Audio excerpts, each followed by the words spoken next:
Hello, good morning बच्चों। गणित कक्षा में आप सभी का स्वागत है। आज हम पढ़ेंगे बेटा अपना नया चैप्टर अध्याय नंबर 10 बिंदुपथ। बिंदुपथ क्या होता है बेटा? किसी भी बिंदुओं का बिंदुपथ क्या कहलाएगा बेटा? उन बिंदुओं के लिए बिंदुपथ होगा। जैसे आपके पास कोई एक समतल में लिया गया कोई बिंदु है, उससे समान दूरी पर स्थित बिंदुओं का बिंदुपथ क्या कहलाता है बेटा? एक वृत्त होता है। और ये होता है बेटा एक वृत्त, और वृत्त में जो हमने लिया गया बिंदु था वो क्या कहलाएगा? उसका केंद्र होगा, सेंटर हो जाएगा। और जो इक्वी डिस्टेंस मतलब समान दूरी पर स्थित है, तो वो दूरी क्या कहलाएगी बेटा? उसकी त्रिज्या, रेडियस कहलाएगी। ठीक है, इसका ध्यान रखना बेटा। ये जो बिंदुओं का बिंदुपथ है, उन्हीं को यदि आप बार बार मिलाते रहोगे तो वो क्या बन जाएगा? एक पूरा कंप्लीट सर्कल बन जाएगा अपने पास। और इसी के माध्यम से आपको बेटा एक कुछ थ्योरम्स है, उनको हम प्रूव करते हैं। बिंदुओं का बिंदुपथ क्या होगा, कौन सी सिचुएशन हमें बताती है बेटा उसके बारे में। तो आपके पास पर में थ्योरम नंबर 10.1, दिए हुए दो बिंदुओं से समदूरस्थ किसी बिंदु का बिंदुपथ उन्हें मिलाने वाले रेखाखंड का लंब समद्विभाजक होता है, ये हमें ज्ञात करना है बेटा। तो इसके लिए हल दिया है। क्या दिया है आपको? उसको हम मानेंगे बेटा। दिए हुए दो बिंदु, माना दो बिंदु ए व बी है, बिंदुओं से समदूरस्थ किसी बिंदु का बिंदुपथ, माना दो बिंदु ए व बी है, इनसे समदूरस्थ बिंदु क्रमशः सी व डी है। हमने दो बिंदु ले लिए बेटा, इनसे समदूरस्थ बिंदुओं का बिंदुपथ। तो अपने पास डायग्राम, यहाँ पर ए बिंदु, यहाँ पर हमने बी बिंदु ले लिया है बेटा। ए और बी को हमने मिला दिया है, यहाँ लिखा हुआ आगे, उन्हें मिलाने वाले रेखाखंड का लंब समद्विभाजक होता है। इससे समदूरस्थ बिंदु एक सी ले लिया, एक बिंदु ले लिया हमने डी। समदूरस्थ का मतलब होता है बेटा इनसे समान दूरी पर स्थित है, तो यहाँ से ये वाली दूरी इसके इक्वल रहेगी। तो समान दूरी पर स्थित बिंदुओं का बिंदुपथ, इनको हम जब मैच करेंगे तो यहाँ से इस पर क्या होना चाहिए बेटा? ये लंब होना चाहिए। तो इसको हमने पॉइंट को मान लिया ई, और ये आपके पास इक्वल रहेगा मध्य बिंदु है बेटा। तथा बिंदु ई ए बी का मध्य बिंदु है।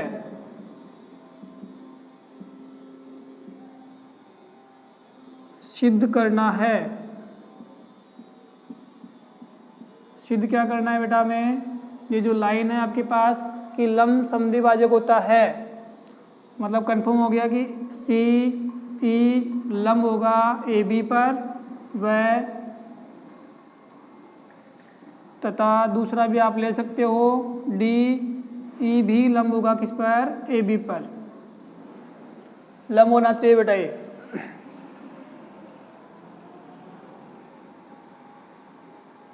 उपपत्ति या इसका सॉल्यूशन, ये आपके पास थ्योरम आती है जब आपको 3 पार्ट इसमें राइट करने पड़ते हैं बेटा। दिया है पार्ट अलग होना चाहिए, गिवन पार्ट सिद्ध करना है, टू प्रूफ वो आपके पास होना चाहिए, उपपत्ति उसका सॉल्यूशन होना चाहिए। यदि आप इसमें कोई अलग से आप रचनाएं करते हैं तो उनके लिए आपके पास अलग पॉइंट होता है बेटा, वो सिद्ध करने के जस्ट बाद आता है रचना। हमने अलग से क्या कंस्ट्रक्शन किया है बेटा, वो हमें यहाँ राइट करना पड़ता है। तो इसके 4 पार्ट हो गए हैं। हमने इसमें कोई आपके पास क्या नहीं किया बेटा, इसमें कंस्ट्रक्ट नहीं किया है। तो उपपत्ति की बात करते हैं। उपपत्ति क्या रहेगी बेटा? अब यहाँ देखिए बेटा, त्रिभुज ए सी डी में त्रिभुज अपने पास है ए सी डी, ए सी बराबर बी सी, ये आपको दिया है। ए ई बराबर ई बी, ये भी आपको दिया है। तथा इन दोनों त्रिभुज में ACD में देखो बेटा ये आपको दे रखा था सॉरी बेटा, ये वाला पार्ट आपको गिवन नहीं है, ACD में आपको दिया है। अब हम दो त्रिभुज अपने पास बन गए बेटा, ACE व BEC में कल्पना करते हैं बेटा। अब त्रिभुज AEC व त्रिभुज BEC में दोनों में हम कंपेयर करते हैं। कंपेयर करने पर देखिए बेटा, AC बराबर BC, AE बराबर BE, ये आपको दिया गया है, ये भी आपको दिया है। एंड लास्ट वाला पार्ट क्या है बेटा, दोनों में CE कॉमन है, CE बराबर CE, ये आपके पास उभयनिष्ठ कॉमन भुजा है। तो इससे क्या हो गया बेटा, अपने पास ये भी साइड हो गई, ये साइड और ये साइड, तीनों भुजाएं क्या हो गई, एक दूसरे के बराबर। तो यहाँ पर अतः S सर्वांग क्षमता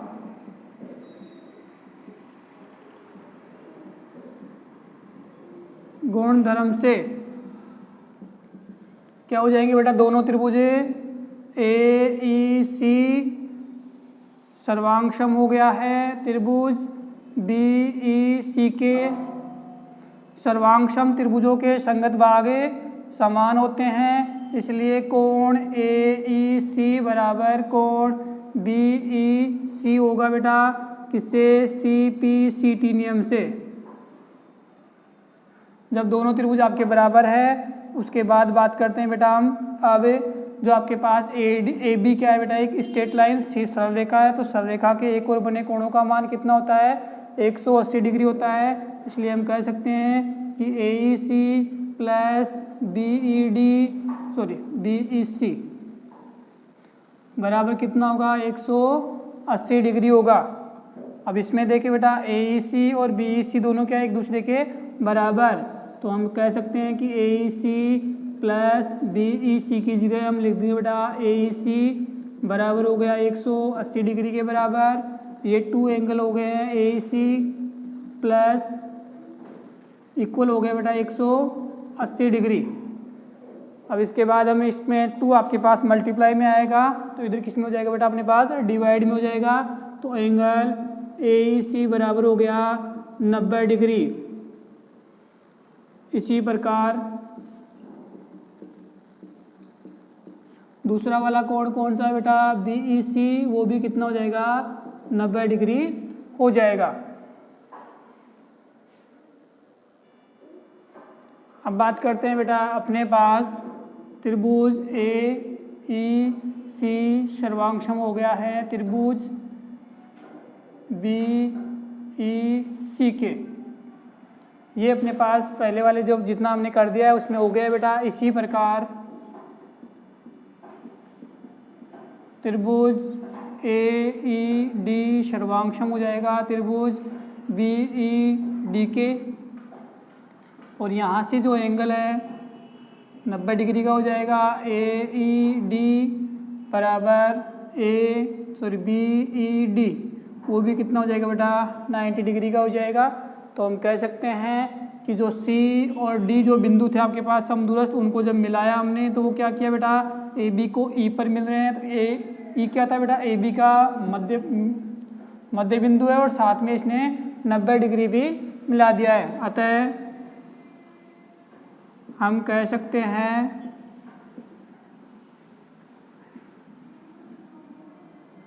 कि दो दिए हुए बिंदुओं से समदूरस्थ बिंदुओं का बिंदुपथ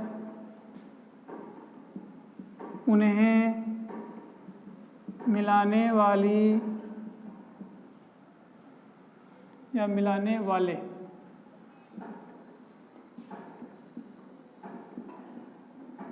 रेखाखंड का लंब समद्विभाजक होता है।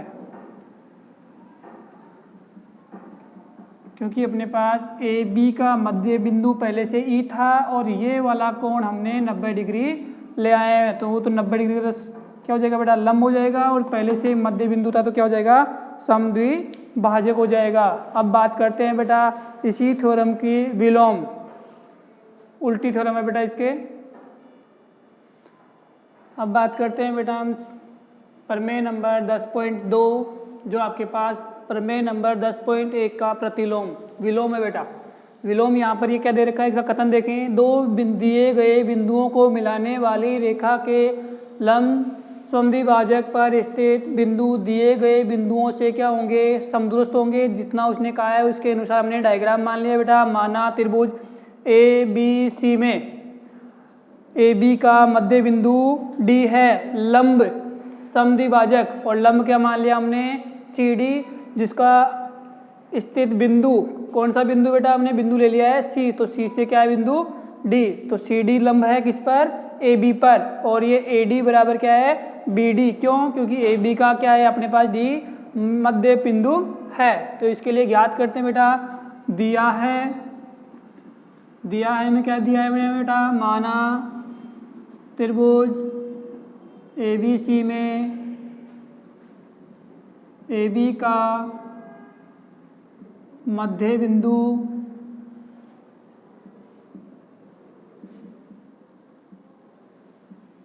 डी है तथा सी डी लंब है किस पर, ए बी पर। ये आपको गिवन है, दिया गया है बेटा, सिद्ध करना है।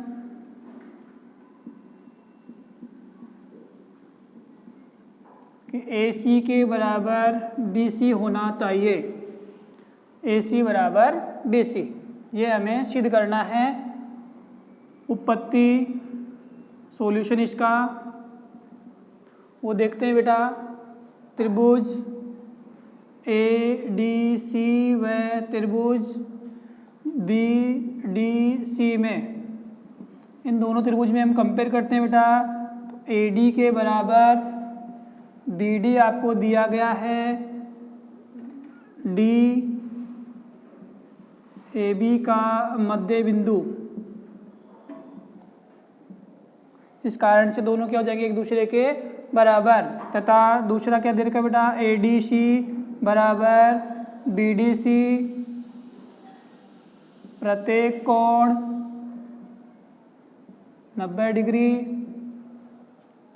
और तीसरा आपके पास है बेटा CD बराबर CD, ये उभयनिष्ठ भुजा है, उभयनिष्ठ भुजा। तो अपने पास SAS, अतः SAS सर्वांग क्षमता गुणधर्म से दोनों जो त्रिभुज है अपने पास ADC और BDC क्या हो जाएंगे बेटा, सर्वांगसम हो जाएंगे। और हमें पता है बेटा सर्वांगसम त्रिभुजों के संगत भाग समान होते हैं। सर्वांगसम त्रिभुजों के संगत भाग समान होते हैं, इसलिए AB बराबर AC बराबर, ये इसकी बेटा भुजा आ गई है। या लास्ट में कह सकते हैं ये आपके पास जो लाइन है, दो दिए गए बिंदुओं को मिलाने वाली रेखा के लंब समद्विभाजक पर स्थित बिंदु दिए गए बिंदुओं से क्या होते हैं बेटा, समदूरस्थ होते हैं। ये आप यहाँ पर राइट भी कर सकते हैं, या आपके पास इतना भी चलेगा बेटा। तो ये आपके पास प्रमेय नंबर 10.2, जो आपके पास प्रमेय नंबर 10.1 की क्या है बेटा, विलोम।